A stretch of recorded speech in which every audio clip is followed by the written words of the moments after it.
Ben 10 के series में काफ़ी सारे ऐसे एलियन हैं जिनका एक्चुअल में सीरीज के अंदर में होना या ना होना दोनों एक ही बराबर था।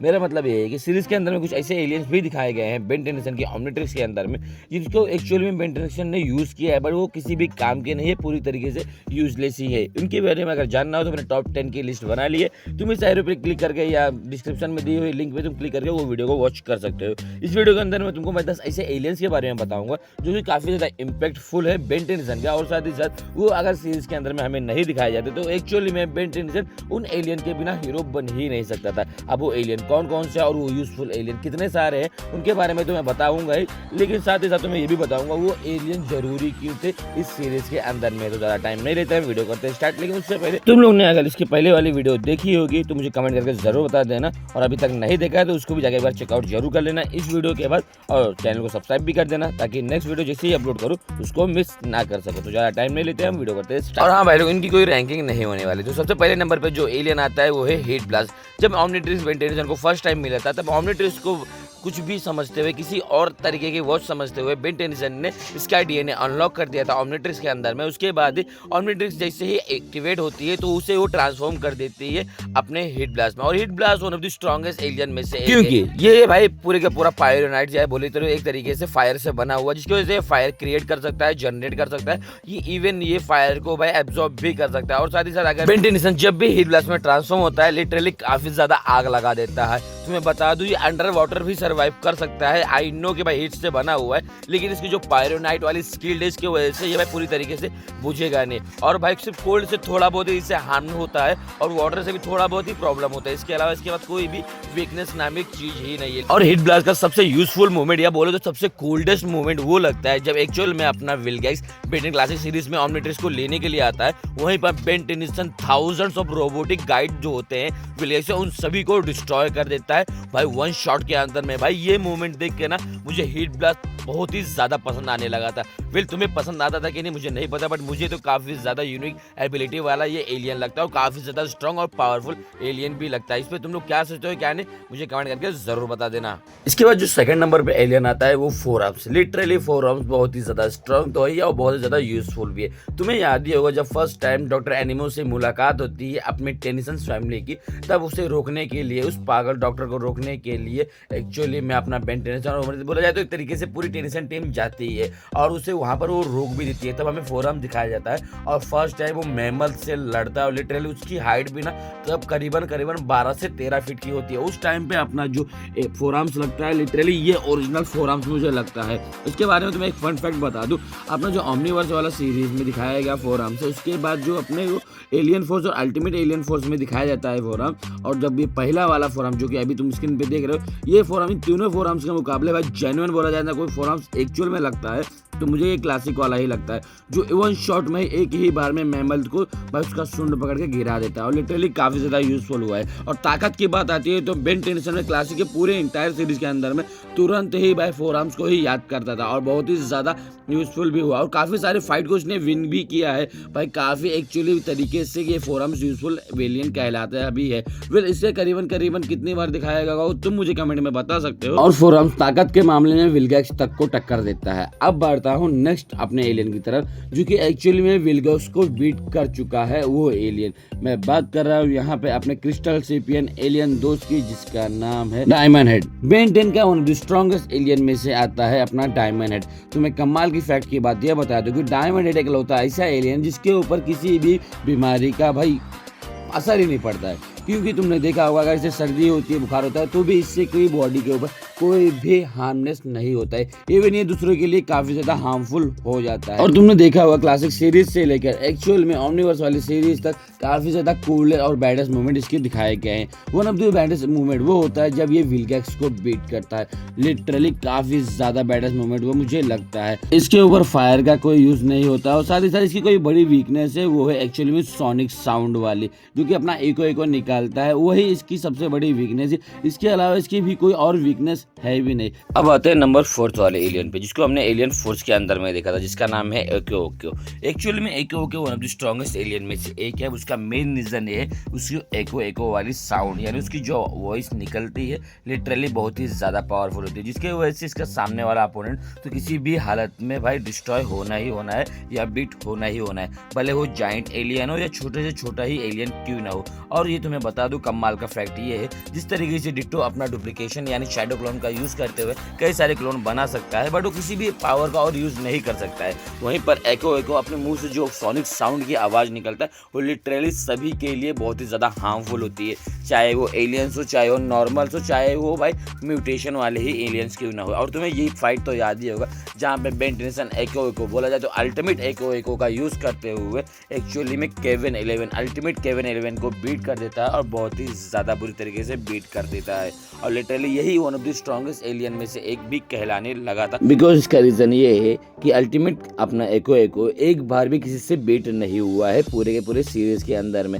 इसके अलावा कितने भी अपने अल्टीमेट एलियन देखने के लिए मिले वो सभी बीट हुए हैं, बट अपना अल्टीमेट एको एको एक बार भी बीट नहीं हुआ है। यही रीजन है कि ये एलियन मुझे इतना ज्यादा पसंद है। तुम्हें पसंद है कि नहीं मुझे कमेंट में जरूर बता देना।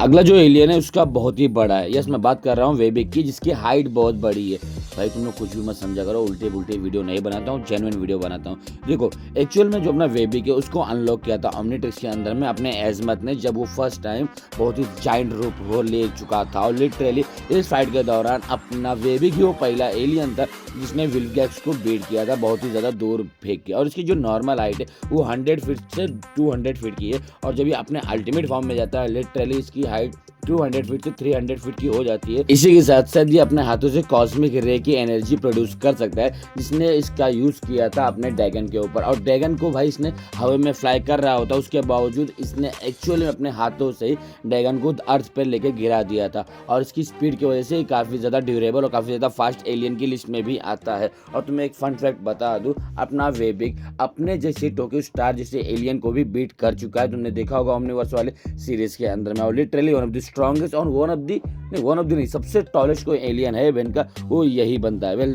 वेबिक का कोई सबसे बेस्ट चीज मुझे लगता है तो उसका अल्टीमेट फॉर्म ही मुझे लगता है। वेल इस पे तुम लोग क्या सोचते हो क्या नहीं मुझे अपने कमेंट बॉक्स में जरूर बता देना। अब बढ़ते हैं नेक्स्ट एलियन की तरफ। और वो एलियन एक्चुअली में एक तरीके से यूजफुल बोल लो या यूजलेस बोल लो, दोनों ही कैटेगरी में भाई फिट बैठता है। मैं बात कर रहा हूँ यूमोंगासोर की, जो कि एक तरीके से भाई अपना आधा डायनासोर आधा ह्यूमनॉइड एक जैसा दिखता है। और साथ ही साथ इसने कई बार बेन की हेल्प भी की है और नहीं भी की है। भाई एलियन फोर्स में तो काफी ज्यादा मुझे सही लगा था। ओमनिवर्स वाले सीरीज के अंदर में इसकी हाइट भी कम कर दी गई ऐसा लगता है देखने में, और साथ ही साथ इसकी पावर भी ऐसा लगता है फील होता है ये ह्यूमोंगासोर एक्चुअली में वीक हो चुका है। लेकिन काफी बार ऐसे मूवमेंट हमें दिखने के लिए मिलते हैं जिसमें अपना ह्यूमोंगासोर काफी ज्यादा हट्टा कट्टा दिखता है। और जनरेटर रेक्स में तो भाई ये काफी ज्यादा कूल दिखता है। इसके अलावा जब ये अपने अल्टीमेट फॉर्म में जाता है तो भाई लिटरली बोलता हूँ एक जाइंट लिटरली जाइंट वाला भाई दिखता है। और ये अपने जब नॉर्मल फॉर्म में भी होता है ना, उसमें जब अपने हाइट बढ़ा देता है 12 फीट से अपनी 16 फीट या 60 फीट तक जो हाइट कर सकता है ना, लिटरली काफी ज्यादा मुझे सही लगता है वो चीज। अब इस पे तुम लोग क्या सोचते हो क्या नहीं, क्या मैंने इसको लेके भाई कोई गलती कर दी, इसे लेना चाहिए था कि नहीं, इस बारे में तुम ही मुझे बताओ। क्योंकि तुमने देखा होगा इसने सीरीज के अंदर में किसी को भाई बीट तो नहीं किया है, बट काफी अच्छे काम किए हुए हैं,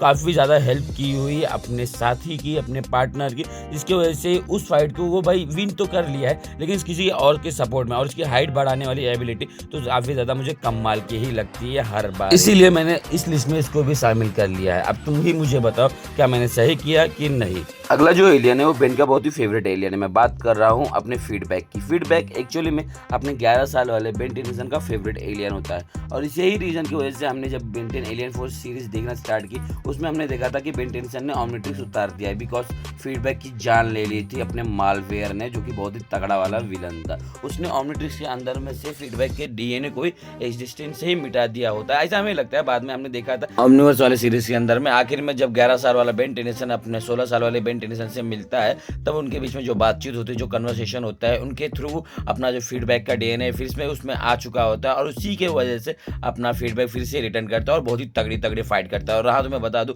ये फाइट जो भी इसने फाइट लड़ी हुई है ऑलमोस्ट सभी फाइट को विन किया हुआ है। और बेन का फेवरेट होने का रीजन भी यही था क्योंकि ये काफी ज्यादा कूल था और एक तरीके से इलेक्ट्रिसिटी वाला है एलियन था। मुझे भी काफी ज्यादा पसंद है। वैसे मुझे अगर ओमनिट्रिक्स मिली मैं भी फीडबैक में ही ट्रांसफॉर्म होना ज़्यादा पसंद करूँगा। वैसे तुम पसंद करोगे कि नहीं इसे, वो भी मुझे कमेंट बॉक्स में ज़रूर बता देना। वैसे तुम्हें मालवेयर कैसा लगता है, जरा उसके बारे में भी थोड़ा बहुत डिटेल मुझे कमेंट में दे देना अपनी तरफ से। इसके बाद 8 नंबर पे जो एलियन आता है वो सेकंड मोस्ट स्मॉलेस्ट एलियन आता है, जिसका नाम है ग्रे मैटर। और ये बहुत ही ज़्यादा इंपॉर्टेंट एलियन है, बिकॉज ये सेकंड स्मॉलेस्ट एलियन होने के बावजूद भी ये बहुत ही ज़्यादा स्मार्ट है। इसका जो स्पीसीज है वो गैल्वेन है, जो कि काफ़ी ज़्यादा दिमाग वाले होते हैं और कुछ भी करने की कैपेबिलिटी रखते हैं। तुम कितने भी टॉलेस्ट के ना हो, कितने भी स्ट्रॉन्ग की ना हो, लेकिन दिमाग वाले के सामने तुम भाई कमज़ोर हो ही जाते हो। और तुम्हें एक बता दो, इसका एक पर्टिकुलर भाई एपिसोड ही आया था जिसके अंदर में अपना बेन टेंसन भाई ग्रे मैटर के ही ट्रांसफॉर्मेशन में फंस गया था और एक ग्लिच की वजह से ऐसा हुआ था। और पूरा का पूरा 23 मिनट का एपिसोड इसके लिए ही था। और इसने काफ़ी सारी ऐसी ऐसी चीज़ें की जो कि लिटरली काफ़ी ज़्यादा यूजफुल हुई है। और ये ओमनीट्रिक्स को भाई क्रिएट और डिस्ट्रॉय दोनों ही करने की कैपेबिलिटी रखता है, क्योंकि ये बहुत ही ज़्यादा स्मार्ट स्पीसीज से बिलोंग करता है। और इसी की वजह से ये कई बार भाई मौत से या फाइट करने के सीन से बचा हुआ है अपना बेन टेन। इसके बाद जो 9 नंबर पे एलियन आता है उसे हमने बेन 10 ओमनीवर्स के अंदर में तो नहीं देखा, बाकी सभी सीरीज के अंदर में देखा। मैं बात कर रहा हूँ जेट्रे की। जेट्रे एक लौता ऐसा एलियन है जो कि भाई हाइपर जंप कर सकता है, जो कि तुमने देखा होगा बेन 10 अल्टीमेट एलियन सीरीज के अंदर में। और साथ ही साथ जिस तरीके से ये स्पीड में फाइट करता है काफी ज्यादा कमाल का लगता है। इसके अलावा उसके पास एक टेल है जिससे वो लेजर बीम अटैक कर सकता है, इवन वो अपने आईज से भी लेजर अटैक कर सकता है, जो कि काफी ज्यादा कमाल का मुझे लगता है। और तुम्हें एक फैक्ट ये भी बता दूं कि जेट्रे के वजह से ही हमें एलियन फोर्स और अल्टीमेट एलियन सीरीज के अंदर में स्टिंग फ्लाई को नहीं दिखाया गया है, क्योंकि यही बंदा है जो कि भाई हाइपर जंप तो कर ही सकता है, काफी फास्ट तरीके से उड़ भी सकता है, और सबसे फास्टेस्ट एलियन भी यही कहलाता है। यहाँ पर मैं एक्सेलरेट और साथ ही साथ फास्ट ट्रैक से भी ज्यादा बोल रहा हूँ, ये काफी ज्यादा फास्ट एलियन है, क्योंकि ये हाइपर जंप कर सकता है विद इन कुछ सेकंड के अंदर में। और साथ ही साथ ये उतना ज्यादा पावरफुल तो नहीं है, ड्यूरेबल भी नहीं है, लेकिन यूजफुल काफी ज्यादा है, इसीलिए मैंने इस लिस्ट में इसको भी शामिल किया है। देखो अब 10वें नंबर पे मैं कौन से एलियन को रखूं मुझे नहीं समझ में आ रहा, क्योंकि एलियन फोर्स के अंदर में हमने सबसे ज्यादा बहुत ही सारे एलियन दिखाए, जैसे कि सॉम फायर हो गया, क्रोमा स्टोन हो गया, इनको भी मैं रख सकता हूँ, लेकिन मैं रखने वाला हूँ किसी एक को। अब वो तुम मुझे डिसाइड करके बताओ कि 10वें नंबर पे कौन सा एलियन होना चाहिए बेन टेंसन का। वैसे इस पे अगर पार्ट 2 चाहिए तो मैं मुझे कमेंट करके बता दोगे तो मैं इस पे पार्ट 2 भी लेकर आ जाऊंगा जल्दी। और अगर पार्ट 2 नहीं चाहिए तो भाई इस वीडियो पे ज़्यादा नहीं 1-2 मिलियन व्यूज करा दो, बस आज के लिए बस इतना ही।